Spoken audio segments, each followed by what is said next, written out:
আল্লাহ তাআলা ডাক দিয়া বলেন, ও পয়গম্বর, আমি আল্লাহ তাআলা আপনাকে আসমানে উঠায় নিব লিয়ারা উম্মতি মুহাম্মাদিল আজাইব।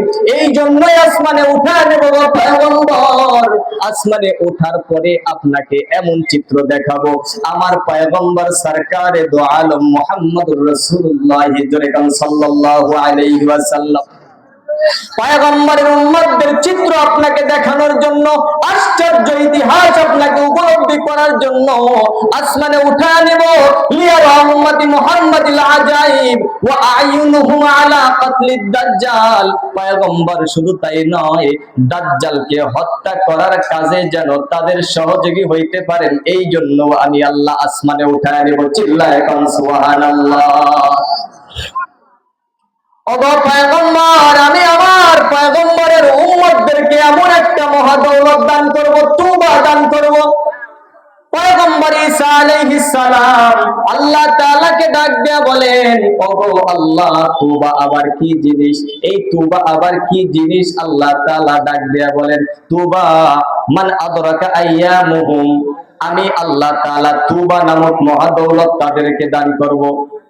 তওবা আমি আল্লাহ তাআলা তাদের দান করব যারা আমার নবীর উপর ঈমান আনয়ন করে এবং শেষ নিঃশ্বাস ঈমান থাকা অবস্থায় শেষ নিঃশ্বাসটা ছেড়ে দেয়। আমি আল্লাহ তাআলা ওই সমস্ত উম্মতদেরকে তওবা দান করব। জোরে কান সুবহানাল্লাহ। ঈসা আলাইহিস সালাম জানতে চায়, মালিক রে, মা তওবা ইয়া রব্বি, ও মালিক তওবা আবার কি জিনিস? আল্লাহ তাআলা ডাক দিয়া কয়, তওবা এমন একটা মহাদৌলত, এমন একটা গাছ যার চারাটা আমি আল্লাহ তাআলা নিজেই রোপণ করেছি। চিল্লায়ে কোন সুবহানাল্লাহ। শুধু তাই নয় গো পয়গম্বর, এই বৃক্ষের গোড়া থেকে আমি আল্লাহ তাআলা তিনটা ঝর্ণা বের করব। একটার নাম হলো মাইন, আরেকটার নাম হলো রহিক, আরেকটার নাম হলো সালসাবিল। এই তিনটা ঝর্ণার মালিকানা আমি আমার পয়গম্বরের সেই উম্মতকে দিয়ে দিব। জোরে কোন সুবহানাল্লাহ। নবীর খাঁটি উম্মত হওয়ার দরকার আছে না নাই ভাই? দরকার আছে না নাই? দরকার কিন্তু আছে। সরকারে দো আলম দ্বীনের দাওয়াতের, দ্বীনের মিশন নিয়ে মানুষের দাঁড়ে দাঁড়ে গিয়েছেন। সরকারে দো আলম বিশ্ব নবী মানুষের দ্বার প্রান্তে দ্বীনের দাওয়াত নিয়ে গিয়েছেন। হঠাৎ একদিন বাইতুল্লাহর সামনে মসজিদে হারামের চত্বরের ভেতরে নবী আমার মানুষদেরকে সুন্দর সুন্দর উপদেশ দিচ্ছিলেন। হঠাৎ করে আবু জাহেল সাফা পাহাড়ের পাদদেশ দিয়ে যাইতেছিল। নবীজিকে দেখা মাত্র আবু জাহেল তেরে চলে আসছে। আয়েশাই নবীজিকে অকথ্য ভাষায় গালমন্দ করছে। এখানেই শেষ নয়, আল্লাহর পয়গম্বরের মাথার উপরে একটা পাথর দিয়ে আঘাত করছে। নবী আমার এতিম নবীর মাথা খানা ফাইটা রক্ত বের হয়ে গিয়েছে। দূর থেকে আব্দুল্লাহ ইবনে জুদানের বান্দি দাঁড়ায়া দাঁড়ায়া চিত্রটা দেখি, দূর থেকে দাঁড়ায়া দাঁড়ায়া দেখে নবী আমার মাথা কানা ধইরা মনটা মলিন কইরা সেখান থেকে চলে গেছে। কিছুক্ষণ পরেই রাস্তা দিয়া চলে আসতেছে পয়গম্বরের চাচা হামজা রাদিয়াল্লাহু তাআলা আনহু। পয়গম্বরের চাচা এখনো পর্যন্ত ইসলাম ধর্ম গ্রহণ করেন নাই। সরকারে দো আলমের চাচা হামজা রাদিয়াল্লাহু তাআলা আনহু শিকার থেকে প্রত্যাবর্তন করেছেন। আব্দুল্লাহ ইবনে জুদানের বান্দি ডাক দিয়ে বলে, ও আবু উমারা, তুমি কি জানো তোমার ভাতিজা ইতিম মুহাম্মদ রে কেমনে আঘাত করছে? তুমি কি জানো আবু জাহেল কেমনে গালমন্দ করছে? তুমি কি জানো? গালমন্দ করাতেই ক্ষান্ত হয় নাই, তার মাথার উপরে পাথর দ্বারা আঘাত করছে। মাথা খানা পাইটা রক্ত বের হয়ে গিয়েছে। তোমার ভাতিজা একটা জবাবও দেয় নাই, মনটা মলিন করে সেখান থেকে চলে গেছে। হযরতে হামজা রাদিয়াল্লাহু তাআলা আনহুর চেহারার ভেতরে কেমন আগুন ধরে গেছে, মুখের ফেসটা পাল্টে গিয়েছে। আমার ইতিম ভাতিজার মা নাই, বাবা নাই, ইতিম ভাতিজারে এমনি আঘাত করছে, না না না, সহ্য করা যায় না। এখনো পর্যন্ত হামজা রাদিয়াল্লাহু তাআলা আনহু ইসলাম ধর্ম গ্রহণ করেন নাই। শিকার থেকে প্রত্যাবর্তন করেছে। হামজা রাদিয়াল্লাহু তাআলা আনহু শোনা মাত্রই আবু জাহেলের তালাশে বের হয়ে গিয়েছে। রাস্তায় মানুষের সঙ্গে সাক্ষাৎ হয়, কারো সঙ্গে কোনো কথা চলে না, মানুষ সব অবাক হয়ে গেছে। হাইরে, কারণটা কি? এতদিন হামজার সঙ্গে দেখা হইলেই কত সুন্দর কুশল বিনিময় করত, আজকে হামজার চেহারার ভেতরে প্রতিশোধের আগুন দেখা যায়। কার সঙ্গে কি হয়েছে, কি প্রতিশোধ নেওয়ার জন্য হামজা বের হলো? সব মানুষগুলা আশ্চর্য হয়ে গেছে। মদিনার বুকে, মক্কার বুকে সবচেয়ে বলিষ্ঠ দেহের অধিকারী ছিলেন হামজা রাদিয়াল্লাহু তাআলা আনহু। হামজা রাদিয়াল্লাহু তাআলা আনহু ঘোড়া টানা ছুটায়া আবু জাহেলের তালাশে বের হয়ে গিয়েছে। কোথায় গেলে আবু জাহেলকে পাওয়া যাবে? যাইতে যাইতে মসজিদে হারামের চত্বরের ভেতরে তাকা দেখে আবু জাহেল তার সাঙ্গ পাঙ্গদের নিয়ে আড্ডা দেয়। হযরতে হামজা রাদিয়াল্লাহু তাআলা আনহু ঘোড়ার পিঠ থেকে নাইমা, বন্দুক ছিল না, ধনুকটা ছিল, ধনুকটা নিয়ে সামনের দিকে আগায়। আবু জাহেল দেখাই তো থরথর থরথর করে কাঁপ আরম্ভ হয়ে গেছে। আল্লাহর পয়গম্বরের চাচা সামনের দিকে আগায়, আবু জাহেলকে ধইরা টুটি খান ধইরা কলার টানে ধইরা চেতায়া উঠাইয়া বলতেছে, আতাশ তুমুনি ওয়া আনা আলা দীনি, জোরে কান সুবহানাল্লাহ। আতাশতুমুনি ওয়া আনা আলা দীনি, তুমি কি আমারে উদাল মন্দ করবানি? তুমি কি আমারে অকথ্য ভাষায় কথা বলবা? আমি আমার ভাতিজার ধর্ম গ্রহণ করেছি। এইটা বলা মাত্রই আবু জাহেলের মাথার উপরে ধনুক দিয়ে আঘাত মারছে, মাথা কানা ফাইটা গিয়েছে। বনু মখজুম গোত্রের মানুষগুলা বসা, আবু জাহেলের সঙ্গ পাঙ্গ বসা, কেউর সামনে আগায়ার সাহস পায় না, জানে কে ধরছে আবু জাহেল রে। মক্কার সবচেয়ে বলিষ্ঠ নওজোয়ান ধরছে, সামনে আগানোর মতো পাওয়ার নাই। সব মানুষগুলা হতভম্ব হয়ে গেছে। হামজা রাদিয়াল্লাহু তাআলা আনহু বলে, আতাশতুমুনি ওয়া আনা আলা দীনি, তুমি কি আমারে গালমন্দ করবা? আমি আমার ভাতিজার দ্বীনটাকে গ্রহণ করেছি। আকুলু মা ইয়াকুল, আমি সেইটাই বলি যেটা আমার ভাতিজা বলছে। সুবহানাল্লাহ বলে। আমি তো এটাই বলি আমার ভাতিজা যা বলছে। রদ্দুহু ইনিস্তাতা, যদি তোমার খাওয়ার, যদি তোমার পাওয়ার থাকে, যদি তোমার ক্ষমতা থাকে, রদ্দুহু এইটারে ফিরায়া দিয়ে দেখাও। আল্লাহু আকবার বলে। যদি তোমার ক্ষমতা থাকে, এই যে আঘাতটা করলাম, এই আঘাতের প্রতি উত্তর দিয়ে দেখাও, দেখি তোমার কেমন পাওয়ার, দেখি তুমি কেমন লিডার, তুমি এই আঘাতটা আমারে ফিরায়া দিয়ে দেখাও।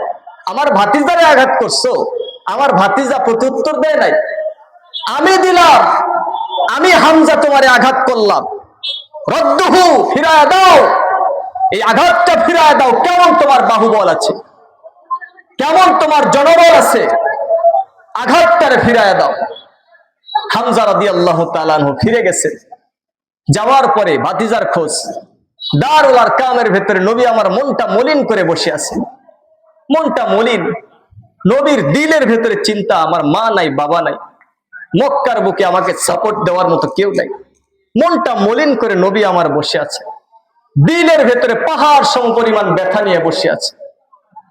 হামজা রাদিয়াল্লাহু তাআলা আনহু গেটের কাছে গিয়ে বলে, ভাতিজা, ও ভাতিজা, তুমি আমার একটা সংবাদ শুনলে খুশি হবা। তোমারে যে আবু জাহেল আঘাত করছিল, মাথাটাকে ফাটায় দিয়েছে, আমিও আবু জাহেলের মাথাটা ফাটায় দিছি, তুমি কি খুশি হও নাই? নবী আমার কোনো জবাব দেয়, নবী আমার কোনো জবাব দেয় না। হামজা রাদিয়াল্লাহু তাআলা আনহু ডাক দিয়া বলে, ভাতিজা, এতদিন যেই ধর্ম ছিলাম, যেই দিনের মাধ্যম দিয়া এতদিন তোমারে সহযোগিতা করছি, রক্তের বন্ধনের কারণে আজ থেকে তোমাকে সাহায্য করতে চাই দিনের কারণে। সুবহানাল্লাহ বলে। হামজা রাদিয়াল্লাহু তাআলা আনহু ডাক দিয়া বলে, ভাতিজা, দিন কালিমা পড়ায় আমার ইসলাম ধর্ম গ্রহণ করায় দাও। সুবহানাল্লাহ বলে। নবী আমার মুস্কি হাসি দিয়া বলে, চাচা, আবু জাহেলকে মারার কারণে খোদার কসম করে বলি, কিঞ্চিত পরিমাণ আমি খুশি হই নাই, কিন্তু আপনি দিন গ্রহণ করার কথা শুনে যেই পরিমাণ আমি মুহাম্মদ খুশি হয়েছি, জমিনের নিচে আসমানের নিচে জমিনের উপরে আমি মুহাম্মাদের চাইতে মনে হয় দুনিয়াতে আর কেউ খুশি হয় নাই। সুবহানাল্লাহ। এই ছিল আমার রাসূলের চরিত্র, এই ছিল আমার রাসূলের চরিত্র। মক্কার মুশরিকরা উৎপেতে ছিল, কখন হামজাকে পাওয়া যায়, হামজাকে কখন পাওয়া যায়। হামজা রাদিয়াল্লাহু তাআলা আনহুকে উহুদ যুদ্ধের ভেতরে মর্মান্তিক ভাবে শাহাদাত করা হয়েছে, মর্মান্তিক ভাবে শাহাদত করা হয়েছে। হামজা রাদিয়াল্লাহু তাআলা আনহুকে এমন ভাবে শাহাদত করা হয়েছে, ইতিহাসের ভেতরে পাওয়া যায় হামজা রাদিয়াল্লাহু তাআলা আনহুর অঙ্গ প্রত্যঙ্গ কেটে কেটে লাশটারে বিকৃত করা হয়েছে। নাউজুবিল্লাহ বলেন। কলিজা বের করে চিবানো হয়েছে। এমন মর্মান্তিক ভাবে তিনাকে হত্যা করা হয়েছে, শাহাদত করা হয়েছে। নবীজি সাল্লাল্লাহু আলাইহি ওয়াসাল্লাম আল্লাহর নবীকে যখন জানানো হলো, নবীজি সাল্লাল্লাহু আলাইহি ওয়াসাল্লাম নবীর চাচার লাশটা দেখার পরে মর্মান্তিক হয়ে গেলেন, হৃদয়টা কেঁপে উঠলো। আল্লাহর তাআলার কাছে দোয়া করলেন, আমার চাচাকে আল্লাহ তাআলা সাইয়্যিদুশ শুহাদা বানায় দাও। সুবহানাল্লাহ। নবীজি সাল্লাল্লাহু আলাইহি ওয়াসাল্লাম ঘোষণা করেছেন সাইয়্যিদুশ শুহাদা, যত ইসলামের জন্য শাহাদত বরণ করবে সবার লিডার হামজা রাদিয়াল্লাহু তাআলা। সুবহানাল্লাহ। নবীজি সাল্লাল্লাহু আলাইহি ওয়াসাল্লাম ওই সময় একটা কসম করেছিলেন যে আল্লাহ, আমার চাচাকে যেমনি ভাবে হত্যা করা হয়েছে, যেমন ভাবে শহীদ করা হয়েছে, আল্লাহ তাআলা তুমি যদি কোনোদিন ইসলামের ঝান্ডা উঁচু করার তৌফিক দাও, তাহলে কসম করলাম আল্লাহে, এই একটা লাশের কারণে, এই একটা শহীদের কারণে মুশরিকদের এমন শহীদ করা হবে, মুশরিকদের এমন ভাবে হত্যা করা হবে, ইতিপূর্বে কোন আরব রাজ্য আর কোনোদিন দেখে নাই। সঙ্গে সঙ্গে আল্লাহ তাআলা আয়াত নাযিল করলেন, ওয়া ইন আকাবতুম ফাআকিবু বিমিসলি মা উকিবতুম বিহি ওয়া লা ইন সাবারতুম লাহুয়া খায়রুল লিস-সাবিরিন। আল্লাহ তাআলা জানায় দিলেন পয়গম্বর, ততটুকু প্রতিশোধ গ্রহণ করেন, ততটুকু প্রতিশোধ গ্রহণ করেন। ওয়া ইন আকাবতুম ফাআকিবু, আপনাকে যতটুকু জুলুম করা হয়েছে ততটুকু প্রতিশোধ গ্রহণ করেন, ততটুকু প্রতিশোধ গ্রহণ করেন। আর যদি আপনি ক্ষমা করে দেন, লাহুয়া খায়রুল লিস-সাবিরিন, আল্লাহ তাআলা ধৈর্য ধারণকারীদের সঙ্গে আছেন। সুবহানাল্লাহ বলেন। ধৈর্য ধারণকারীদের মর্যাদা আল্লাহ তাআলা দ্বিগুণ বাড়ায় দেন। সুবহানাল্লাহ। এখন বর্তমান সময়ের মানুষরা একটু এই আয়াত থেকে একটু কিছু সবক নিয়ে, আল্লাহ তাআলা বলেন, ওয়া ইন আকাবতুম ফাআকিবু বিমিসলি মা উকিবতুম বিহি। নবীজি বলতেছেন, কোনদিন যদি ক্ষমতায় আমাদের নিয়ে আসেন, তাহলে ওদেরকে এমন শায়েস্তা করা হবে যা ইতিপূর্বে কোন আরব রাজ্য দেখে নাই, কোনদিন আরব রাজ্য দেখে নাই। আল্লাহ তাআলা জানায়া দিচ্ছেন, ওয়া ইন আকাবতুম ফাআকিবু বিমিসলি মা উকিবতুম। নবী গো, ততটুকু প্রতিশোধ গ্রহণ করেন যতটুকু জুলুম আপনাদের করা হয়েছে, এর চাইতে বেশি কইরেন না, এর চাইতে বেশি কইরেন না, খবরদার এর চাইতে বেশি কইরেন না। আর যদি ওদেরকে ক্ষমা করে দেন, লাহুয়া খায়রুল লিস-সাবিরিন, আল্লাহ তাআলা ধৈর্য ধারণকারীদের দ্বিগুণ ফলাফল দিয়ে দেন। সুবহানাল্লাহ বলেন। নবীজি সাল্লাল্লাহু আলাইহি ওয়াসাল্লাম সঙ্গে সঙ্গে কসমের কাফারা দিয়ে দিলেন, না না না, এটা করা যাবে না। নবীজি সাল্লাল্লাহু আলাইহি ওয়াসাল্লাম মাফ করে দিলেন। ও মুসলমান, ওই নবীর চরিত্রকে আমরা পাইতে চাই না বলেন? ওই নবীর চরিত্রকে আমরা গ্রহণ করতে চাই না? আওয়াজ দিয়ে বলেন। ওই নবীর উম্মত তো আমরা, ওই নবীর উম্মত তো আমরা। আমাদের পিতা কে ছিল এইটা দেখতে হবে, আমাদের পিতার চরিত্র কেমন ছিল এইটা দেখতে হবে। আমাদের পিতা ছোটবেলায় এমন কিউরিসিটি আল্লাহ তাআলা দান করেছিলেন, এমন মাইন্ড সেটআপ আল্লাহ তাআলা দান করেছিলেন, যেটার মাধ্যম দিয়া ইব্রাহিম আলাইহিস সালাতু ওয়াস সালাম চিন্তা ভাবনা করে রবের পরিচয় পেয়েছিলেন। সুবহানাল্লাহ বলেন। মনে আছে নি রবের পরিচয় পাওয়ার ইতিহাসটা? ইব্রাহিম আলাইহিস সালাতু ওয়াস সালামের আল্লাহ তাআলা ইব্রাহিম আলাইহিস সালাতু ওয়াস সালামের চিন্তা চেতনাটাকে কুরআনুল কারীমের দ্বারা ঘোষণা করেন। ফালাম্মা জান্না আলাইহিল লাইলু রাআ কাওকাবান, ফালাম্মা জান্না আলাইহিল লাইলু রাআ কাওকাবান ক্বালা হাদা রাব্বি ফালাম্মা আফালা ক্বালা লা উহিব্বুল আফিলিন। আল্লাহ তাআলা বলেন, যখন আসমানের বুকে তারকারাজি উঠে গেল, এই তারকারাজিকে দেখার পর ইব্রাহিম আলাইহিস সালাতু ওয়াস সালাম বলে ফেললো এইটাই বুঝি আমার রব হবে। ফালাম্মা জান্না আলাইহিল লাইলু রাআ কাওকাবান, যখন আসমানের তারকারাজিকে দেখলো, দেখার পরে বলতেছে এইটাই বুঝি আমার রব হবে। হাদা রব্বি, এইটাই বুঝি আমার রব। আল্লাহ তাআলা আসমানের তারকাকে এত সুন্দর করে আল্লাহ তাআলা বানাইছেন। আল্লাহ তাআলা কোরআনে হাকিমের ভিতরে ঘোষণা করেন, ওয়ালাকাদ যায়্যানাস সামাআদ দুনিয়া বিমাসাবিহা ওয়াজআলনাহা রুজুমান লিশ-শায়াতিন। আল্লাহু আকবার বলেন। আল্লাহ তাআলা ডাক দিয়ে বলেন, ও বান্দা আসমানের তারকার দিকে তাকায় দেখো, ওয়ালাকাদ যায়্যানাস সামাআদ দুনিয়া, আমি আল্লাহ তাআলা এত সুন্দর করে আসমানটারে তারকা দ্বারা খচিত করে দিলাম, এত সুন্দর করে সাজা দিলাম, এত সুন্দর করে রূপরেখা আসমানের করে দিলাম রে বান্দা। তাকায় দেখো, আমি রবের পরিচয় পেয়ে যাবা। আসমানের দিকে তাকায় দেখো, ওয়ালাকাদ যায়্যানাস সামাআদ দুনিয়া, আসমানের দিকে তাকায় দেখো, দুনিয়ার আসমানটারে একবার দেখো। ওয়ালাকাদ যায়্যানাস সামাআদ দুনিয়া, দুনিয়ার আসমানটারে কত সুন্দর করে তারকা খচিত করে দিলাম রে বান্দা। ও বান্দা, শুধু এইটাই নয়, এত সুন্দর করে আমি আল্লাহ তাআলা তারকাদের সাজা দিলাম। শুধুমাত্র তোমাদের সৌন্দর্য প্রকাশের জন্য আমি আল্লাহ তাআলা বানাই নাই, এমনটা নয়। আরো কাজ আমি আল্লাহ তাআলা এই তারকার দ্বারা দিয়েছি। বান্দারে রুজুমান লিশ-শায়াতিন, অভিশপ্ত শয়তানদেরকে আমি আল্লাহ তাআলা ক্ষেপণাস্ত্র হিসেবে তারকাকে ব্যবহার করে থাকি। চিল্লায় কোন সুবহানাল্লাহ। শয়তান যখন আসমানের বুকে উঠা যায়, আসমানের সঙ্গে কান লাগায় যখন কিছু শুনতে চায়, আমি আল্লাহ তাআলা ফেরেশতাদেরকে ডাইকা ডাইকা বলি, ওই যে শয়তান আসছে, যা যা ফেরেশতা ওই আসমানের তারকা দিয়া ওরে উল্কা মার, ক্ষেপণাস্ত্র হিসেবে ব্যবহার কর। আল্লাহ তাআলা ডাক দিয়া বলেন, রুজুমান লিশ-শায়াতিন, বান্দারে ওই তারকাকে আমি আল্লাহ তাআলা শয়তানের জন্য ক্ষেপণাস্ত্র হিসেবে ব্যবহার করে থাকি। শুধু এইখানেই শেষ নয়, এই তারকার গুণকীর্তন শুধুমাত্র এইখানেই শেষ নয় রে বান্দা। দুনিয়াতে তোমরা ফসল ফলায়া থাকো, ওই ফসলের স্বাদ অনেক সময় অনেক রকম হয়ে যায়, অনেক সময় কিছু ফসলের স্বাদ পাওয়া যায় সুন্দর মিষ্টি, অনেক মাসের ভেতরে দেখা যায় ফসলের স্বাদটা ব্যাপক পরিমাণ বেড়ে যায়, আবার কিছু মাসের ভেতরে স্বাদ পাওয়া যায় না। একই ফল, কথা বলেন ঠিক কিনা? একই ফল এক মাসে দেখা যায় আল্লাহ তাআলা 7 দ্বিগুণ বাড়ায়া দিয়েছেন, ওই ফলটাই আবার অন্য মাসে স্বাদ পাওয়া যায় না। আল্লাহ তাআলা বলেন, বান্দারে ওই তারকাকে আমি আল্লাহ তাআলা এত সুন্দর করে বানায়া দিয়েছি। আধুনিক বিজ্ঞান বলে ওই তারকা খচিত তারকার ভেতরে আল্লাহ তাআলা এত সুন্দর পাওয়ার দিয়েছেন, মিটি মিটি আলো আল্লাহ তাআলা দিয়েছেন। ওই তারকার মিটি মিটি আলোর দ্বারা দুনিয়ার ফসলের ভেতরে আল্লাহ তাআলা স্বাদ জুড়ায় দেন। জোরে গান সুবহানাল্লাহ।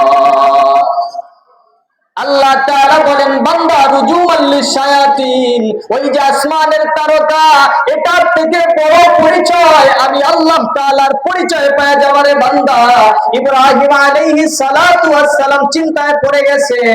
ফালাম্মা জান্না আলাইহিল লাইলু রাআ কাওকাবান, যখন আসমানের তারকা উদিত হয়ে গেছে, ইব্রাহিম আলাইহিস সালাতু ওয়াস সালাম বলে ফেললেন, হাদা রাব্বি, এইটাই বুঝি আমার রব হবে। ফালাম্মা আফালা, যখন তারকার আলোগুলা কমতে আরম্ভ করছে, তারকা কিন্তু সব সময় থাকে, তারকা সব সময় থাকে বলেন, থাকে না কিন্তু। তারকার আলো যখন আস্তে আস্তে কমা শুরু হয়ে গেছে, ফালাম্মা আফালা ক্বালা লা উহিব্বুল আফিলিন, ইব্রাহিম আলাইহিস সালাম বলে, না না না, যে নিজেকে রক্ষা করতে পারে না, যে ধ্বংসপ্রাপ্ত, তাকে আমি কখনো অ্যাকসেপ্ট করি না। সুবহানাল্লাহ বলেন। ফালাম্মা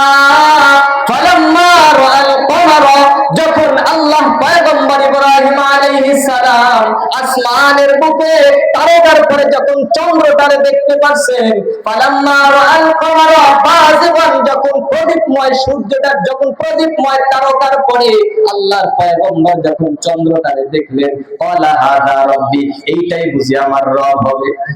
তারকার পরে চন্দ্র একটু বড় হয়, হয় না? আলোটাও একটু বেশি। ইব্রাহিম আলাইহিস সালাতু ওয়াস সালামের দিলের কিউরিসিটি আল্লাহ তাআলা বর্ণনা করতেছেন, ফালাম্মা রাআল কমারা বাযিগান, যখন প্রদীপময় চন্দ্র আসমানের বুকে উদিত হয়ে গেছে, ক্বালা হাযা রাব্বি, এইটাই বুঝি আমার রব। ফালাম্মা আফালা, যখন আস্তে আস্তে নিজেকে রক্ষা করতে পারে না, চন্দ্রের আলো আস্তে আস্তে কমা শুরু হয়ে গেছে, ক্বালা লা ইল্লাম ইয়াহদিনি রাব্বি,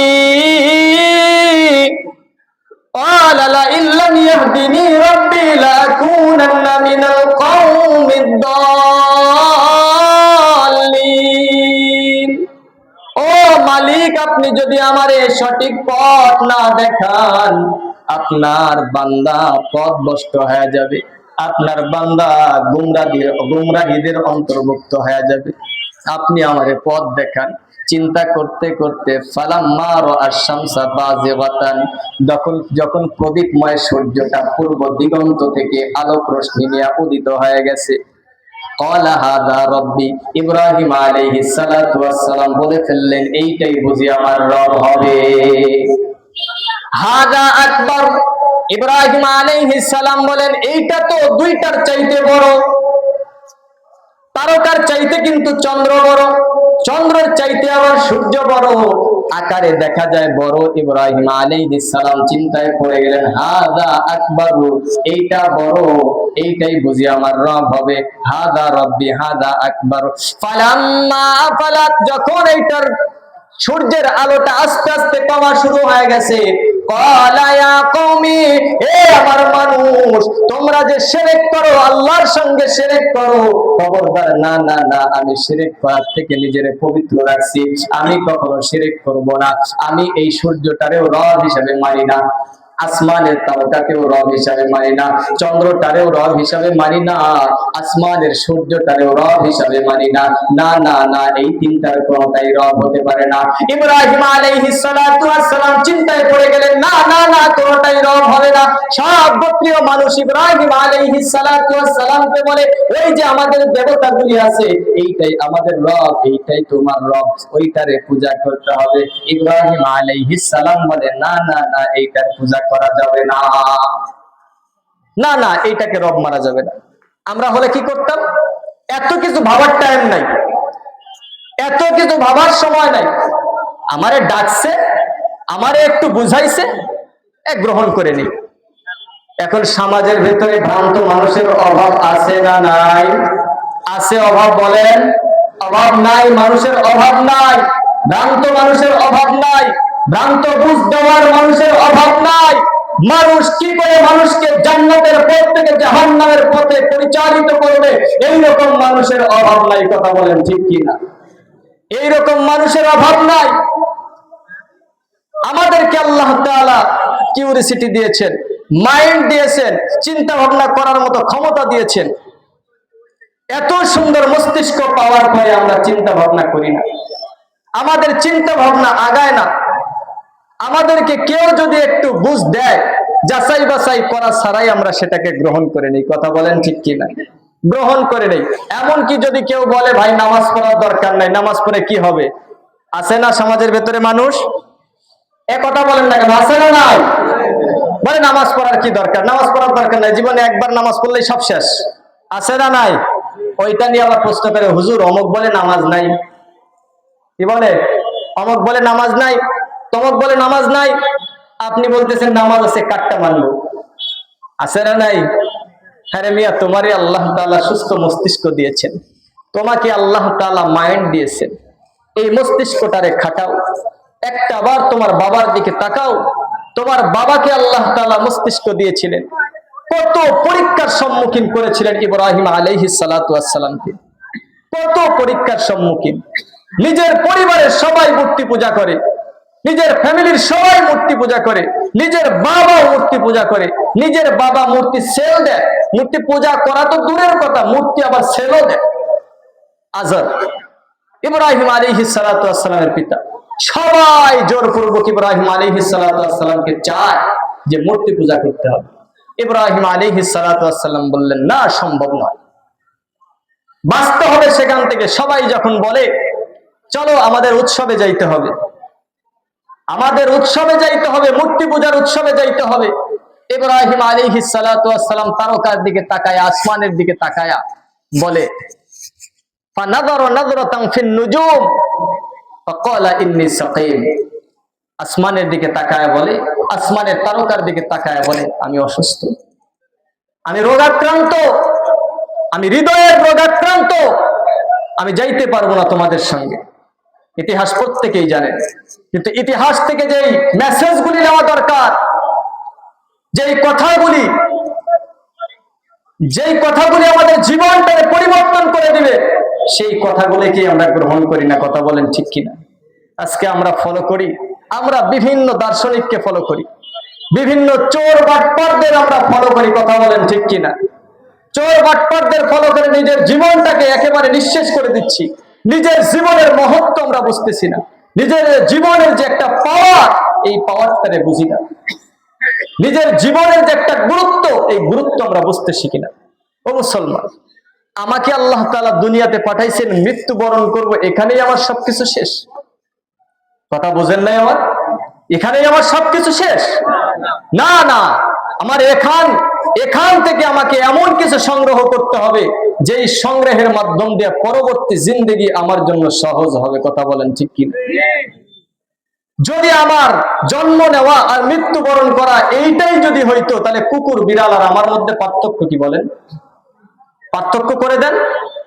কুকুররাও জন্মায়, কুকুররাও মারা যায়, বিড়ালও জন্মায়, বিড়ালও মারা যায়, শুকুরও জন্মায়, শুকুরও মারা যায়, আমিও জন্মাই, আমিও যদি মারা যাই তাদের মতো।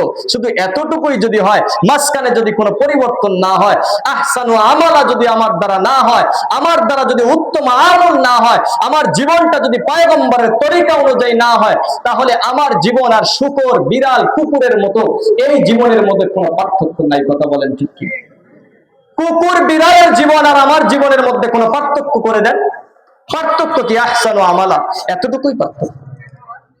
উত্তম আমল করতে হবে আমাকে, এই উত্তম আমলের মাধ্যম দিয়ে আমার জীবন আর পশুর জিন্দগির ভিতরে আল্লাহ তাআলা আলাদা করেছেন। আজকে দিনী মজলিস বড় আফসোস হয়, এত বড় একটা এলাকা, যুবকদের অভাব নাই, মানুষের অভাব নাই, দোকানপাটেরও অভাব নাই। কথা বলেন ঠিক কিনা? সব মানুষ ওইখানে। আফসোস হয়, এই আফসোস একদিন করতে হবে, এই আফসোস প্রতিটি মানুষদের করতে হবে। ওয়ালিকুল্লি উম্মাতিন আজালুন ফাইদা জাআ আজালুহুম লা ইস্তাখিরুনা সাআতাও ওয়া লা ইস্তাকদিমুন। প্রত্যেকটা মানুষকে আল্লাহ তাআলা নির্দিষ্ট একটা সময় বেঁধে দিয়েছেন, নির্দিষ্ট সময়, যেই সময়টা আসা মাত্র এদিক সেদিক করতে পারবে না, কিঞ্চিত পরিমাণ না, পাওয়ার দেওয়া হবে না, এমন পাওয়ার দেওয়া হবে না। সেই দিন কোথায় যাবেন বলেন? সেই দিন কোথায় যাবেন? সেই দিন আফসোস করতে হবে, প্রত্যেকটা সেকেন্ডের জন্য আফসোস করতে হবে, প্রত্যেকটা মুহূর্তের জন্য আফসোস করতে হবে। সেই দিন কখন আসবে কারো জানা নাই, কারো জানা নাই। এজন্য কবি কিন্তু আগেই সতর্ক করে দিয়েছেন, আয় কওমে মুসলমান খবরদার খবরদার, এই ওয়াক্তে না গাফলাত কা হুশিয়ার হুশিয়ার। এখন বড় হুশিয়ার সময়, এখন নিজেদেরকে হুশিয়ার করতে হবে, সময়টা বড় কঠিন সময়। ইহুদি খ্রিস্টানরা আমাদের মাথার উপরে কাঁঠাল ভেঙে খাচ্ছে। নবীজি বলেন, ওয়াল্লাযী নাফসি বিয়াদিহি লা তাকুমুস সাআতু হাত্তা তুকাল্লিমাস সিবাউল ইনসা ওয়া হাত্তা তুকাল্লিমার রাজুলু আদাবাতু সাওতিহি ওয়া শিরাতু না'লিহি ওয়া তুখবিরা ফাকিদুহু বিমা আহদাথা আহদুহু। সরকারে দো আলম বলেন, ওই আল্লাহ তাআলার কসম, যেই আল্লাহ তাআলার কুদরতি হাতের ভিতরে আমি পয়গম্বরের জীবন, আমি নবীর জীবন, হায়াত মরু, যে আল্লাহ তাআলার কুদরতি হাতের ভেতরে, ওই সত্তার কসম করে বলি, ততক্ষণ পর্যন্ত কিয়ামত হবে না, যতক্ষণ পর্যন্ত মানুষ বন জঙ্গলার পশু পাখির সঙ্গে কথা না বলবে। কথাটা বলে গেছেন কে? 1400 বছর পূর্বে। আজকে আধুনিক, আজকে উন্নত দেশগুলি এই ডিভাইস তৈরি করে ফেলছে, বন জঙ্গলার পশু পাখির সঙ্গে কথাবার্তা বলতেছে, তাদের ভাষা বুঝতেছে, মানুষের ভাষা তাদের বোঝানোর জন্য প্রচেষ্টা চালায় যাচ্ছে। হাত্তা তুকাল্লিমাস সিবাউল ইনসা ওয়া হাত্তা তুকাল্লিমার রাজুলু আদাবাতু সাওতিহি ওয়া শিরাতু না'লিহি। মানুষ এমন জুতা পরিধান করবে, যেই জুতার ফিতা মানুষের সঙ্গে কথা বলবে। আমাদের পার্শ্ববর্তী রাষ্ট্র ভারতের ভেতরে একজন 17 বছর বয়সী একজন যুবক একটা জুতা তৈরি করছে। ওই জুতার মাধ্যম দিয়া ও যদি সামনে হাইটা যায়, পিছনে কে আসতেছে সামনে ভিডিও আকারে দেখতে পায়, সামনে ভিডিও আকারেও দেখতে পারবে, সামনে ভিডিও আকারে দেখতে পারবে। সময় এসে গেছে ভাই, কিয়ামত বেশি দূর না, কিয়ামত বেশি দূর না। নিজের আপনজনকে আপনি বাড়িতে রাইখা বহুত দূরে চলে গেছেন, আপনজন কি করতেছে, কার সঙ্গে কথা বলতেছে, সবকিছু ডিভাইসের মাধ্যম দিয়ে দেখা যায়। আল্লাহর পয়গম্বর বলতেছেন, আপনি থাকবেন না, আপনার অনুপস্থিতি আপনার আহলিয়াল কি করবে, কি বলবে, সবকিছু আপনি শুনতে পারবেন, দেখতে পারবেন। নবীজি বলে গেছেন 1400 বছর পূর্বে। আজকে তা প্রমাণ পাচ্ছে, আধুনিক বিজ্ঞানরা আজকে তা প্রমাণ করতেছে, আধুনিক বিজ্ঞানরা আজকে প্রমাণ করতেছে। লা তানজাউ উকুলু মিন আহলি যালিকা জামান, কিয়ামত সংঘটিত হবে না ওই সময় না আসা পর্যন্ত, যেই সময় মানুষের ব্রেনটারে হাইজ্যাক করা হবে, মানুষের যে ব্রেন, যে মস্তিষ্ক, এই মস্তিষ্কটারে হাইজ্যাক করা হবে। কেমনে হাইজ্যাক করবে? হাইজ্যাক কিছুটা হয়ে যাচ্ছে, মানুষ এখন আধা পাগল। আমাদের যুব সমাজ আজকে উম্মাদের পথে, পাগলের পথে। একটাবার ঠান্ডা মাথায় ভেবে দেখেন, এক সময় আমরা স্বপ্নেও ভাবি নাই যে এইরকম সময় আমাদের আসবে। স্বপ্নে ভাবছেন? হ্যাঁ, বিদেশে একজন থাকবে, তারে আমরা ভিডিও কলের মাধ্যম দিয়ে দেখতে পারবো। স্বপ্নে ভাবছিলেন?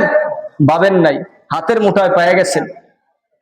ইন্নাহু লা তুনজাউ উকুলু মিন আহলি যালিকা জামান, এমন একটা সময় আসবে যেই সময় মানুষের ব্রেনটারে হাইজ্যাক করা হবে, ডিভাইস তৈরি হচ্ছে, চিপ তৈরি হচ্ছে।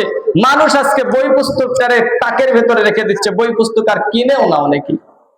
ওই যে হয়ে গেছে, মোবাইল ফোনের মাধ্যম দিয়ে, অ্যাপস এর মাধ্যম দিয়ে সবকিছু পাওয়া যাচ্ছে। মোবাইল ফোন, স্যাটেলাইটের উপরে সবকিছু ভরসা করে ফেলছে। কিতাবাদের প্রতি কোনো ভরসা নেই, কিতাবাদি নেওয়ার দরকার নাই, কেনার দরকার নাই। মোবাইল ফোনের মাধ্যম দিয়ে, গুগলের মাধ্যম দিয়ে, এআই এর মাধ্যম দিয়ে, চ্যাট জিপির মাধ্যম দিয়ে সবকিছু খবর পাওয়া যাচ্ছে। এমন একটা সময় আসবে, এইটাও মানুষের কাছে বিরক্তিকর হয়ে যাবে। মানুষ তখন আরো আপডেট হতে চাইবে। একটা ছোট্ট চিপ আবিষ্কার হবে, মেমোরি কার্ডের চাইতেও ছোট, যেই চিপটারে মানুষ উন্নতির মাধ্যম দিয়ে উন্নতির এমন শিখরে তারা পৌঁছে যাবে, যে উন্নতির চূড়ান্ত শিখরে পৌঁছতে পৌঁছতে এই চিপটারে মাথার ভেতরে তারা ঢোকায় দিবে।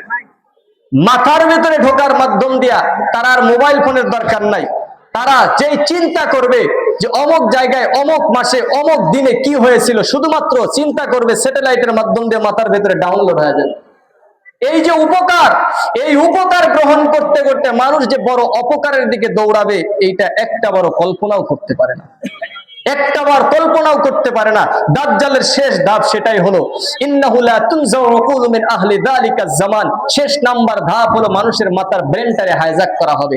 মানুষের ব্রেনই থাকবে, হাত হাতই থাকবে, পা পাওই থাকবে, অল অফ এভরিথিং, পুরো বডি একেবারে সুটাম থাকবে, কিন্তু মস্তিষ্ক ঠিক থাকবে না। দাজ্জাল বের হবে, ওই যে যাদের মাথার ভেতরে চিপটা দেওয়া হবে, ডাক দেওয়া মাত্র, স্যাটেলাইটের মাধ্যম দিয়ে ওদেরকে টান দেওয়া মাত্র ওরা সব সঙ্গী হয়ে যাবে, দাজ্জালের সব সঙ্গী হয়ে যাবে। ও মুসলমান, সময় বেশি দূরে নেই। এখন থেকে যদি নিজের সন্তানদেরকে যদি গার্ড না দিতে পারি, নিজের সন্তানদেরকে যদি সঠিক পথে না নিয়ে আসতে পারি, সম্ভব না। নিজেকে পরিবর্তন করা সম্ভব না, সমাজ পরিবর্তন করা সম্ভব না। সমাজ পরিবর্তন, দিন পরিবর্তন এবং নিজের পরিবার পরিবর্তন তখনই হবে যখন নিজেকে নিজে পরিবর্তন করতে পারবো। নিজে যদি পরিবর্তন হই, নিজের পরিবার পরিবর্তন, নিজের পরিবার পরিবর্তন হবে, পুরো একটা ঘর পরিবর্তন হবে, ঘর পরিবর্তন হবে, পুরো একটা পরিবার পরিবর্তন হবে, পরিবার পরিবর্তন, পুরো একটা সমাজ পরিবর্তন, পুরো একটা সমাজের ভেতরে পরিবর্তন চলে আসবে, পুরো একটা গ্রাম পরিবর্তন হয়ে যাবে। কথা বলেন ঠিক কিনা? সরকারে দো আলম বিশ্বনবীর সাহাবী ওমর ফারুক রাদিয়াল্লাহু তাআলা আনহুর চরিত্র কেমন ছিল?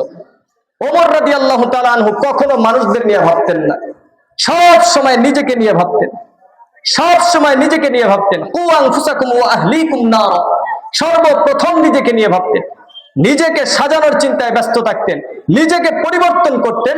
নিজে পরিবর্তন হয়েছেন, এই জন্যই ওমর রাদিয়াল্লাহু তাআলা আনহুর সময় এমনটা সুশাসন পরিচালিত হয়েছে যা দুনিয়ার ইতিহাসে আর কোনোদিন পাওয়া সম্ভব, কখনো পাওয়া সম্ভব না। এই জন্য মুসলমান, একমাত্র ইসলাম, একমাত্র কোরআন, একমাত্র কোরআনের আইনই মানুষের জীবনে শান্তি ফিরে আনতে পারে। কথা বলেন ঠিক কিনা? অন্যথায় যে যেই চিন্তাই অবলম্বন করেন না কেন, যে যেই পন্থাই অবলম্বন করেন না কেন, কোন পন্থা মানুষের জীবনের ভেতরে শান্তি ফিরে আনতে পারবে না, কখনো পারবে না, কোশ্চিনকালেও পারবে না, কথা বলেন ঠিক কিনা? মানুষের জীবনের ভেতরে পরিবর্তন আনতে হলে, মানুষের চরিত্রের ভেতরে পরিবর্তন আনতে হলে, সমাজের ভেতরে শান্তি ফিরিয়ে আনতে হলে একটাই চিন্তা ভাবনা, একটাই শাসন ব্যবস্থা, সেটা হলো কোরআনের আইন। কথা বলেন ঠিক কিনা? কোরআনের আইন যদি না হয় কখনো সমাজের ভেতরে শান্তি ফিরিয়ে আসা সম্ভব। এই জন্য মুসলমান আল্লাহ তাআলার কাছে দোয়া করি, আল্লাহ তাআলা যেন কোরআনের আইন পরিচালনা করার মতো তৌফিক দান করে। সবাই বলি আমিন। কি ব্যাপার, বক্তা কয়টার সময় আসবে? 8:30 টাইম দিছে, বক্তার তো কোনো খবর নেই। না, টাইম লাগলো তো সেটা বলতে হবে, 10 মিনিট বা 15 মিনিট বা আরো 20 মিনিট চালান, সমস্যা নাই, কিন্তু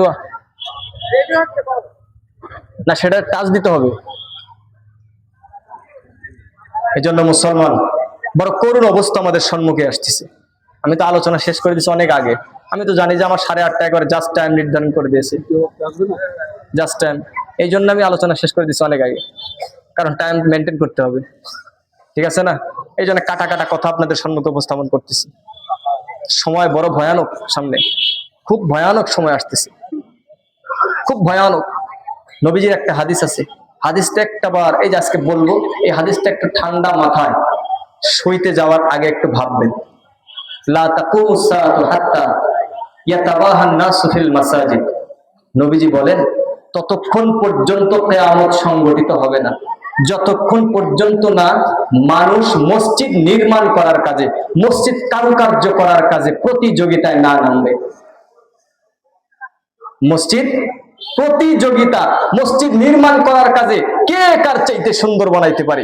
অমুক মহল্লায় এত কিছু দেখে আসছি, আমাদের মহল্লায় তো জনবসতি কম নাই, আমাদের মহল্লায় তো চাকুরি বাকুরির অভাব নাই, আমাদের মহল্লায় তো বিদেশি মানুষের অভাব নাই, প্রবাসের অভাব নাই, তো আমরা কেন তাদের কাছ থেকে পিছিয়ে থাকবো? আছে না এরকম চিন্তা ভাবনা? নাই? নবীজি বলতেছেন এইটাই হলো টার্গেট।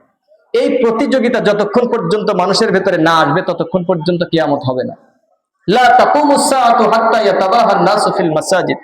যতক্ষণ পর্যন্ত মসজিদ নির্মাণ করার কাজে প্রতিযোগিতায় না নামবে ততক্ষণ পর্যন্ত কিয়ামত হবে না। এই হাদিসটা বললাম, এই হাদিসটা একটা বার আপনারা ঠান্ডা মাথায় ভাববেন যে বর্তমান মসজিদ নির্মাণ করা গুনাহ না, নির্মাণ করা এটা কোনো বাধা না। বাধা হলো মসজিদটারে প্রতিযোগিতার মাধ্যম দিয়ে নির্মাণ করা, এইটা হলো বাধা। মসজিদ প্রতিযোগিতার মাধ্যম দিয়ে কারুকার্য করতেছেন, মসজিদের যে নীতিমালা মেনটেন করা দরকার এই নীতিমালা আমাদের ভেতরে নাই। নবীজি এইটাই বলতেছেন আগে নীতিমালা ফিরায়া নিয়ে আসো, মসজিদ কি শিক্ষা দেয় এই শিক্ষা আগে নিজেদের ভেতরে নিয়ে আসো। আল্লাহ তাআলা যেই কথাটা আমার মুখ দিয়ে বের করলেন এই কথার প্রতি আগে নিজেকে আমল করার মতো তৌফিক দান করুন, এরপরে শ্রোতাদেরকে আল্লাহ তাআলা আমল করার মতো তৌফিক দান করুন। সবাই বলি আমিন। ওয়া আখিরুদ দাওয়ানা আলহামদুলিল্লাহি রাব্বিল আলামিন। আমি এই মাদ্রাসার শিক্ষক, আমার মাদ্রাসার প্রতি সকলে একটু নেক নজর রাখবেন এবং আমাদের মাদ্রাসার প্রতি আপনারা সার্বিক দিক দিয়ে সহযোগিতার হাত বাড়ায় দিবেন। আসসালামু আলাইকুম ওয়া রাহমাতুল্লাহ।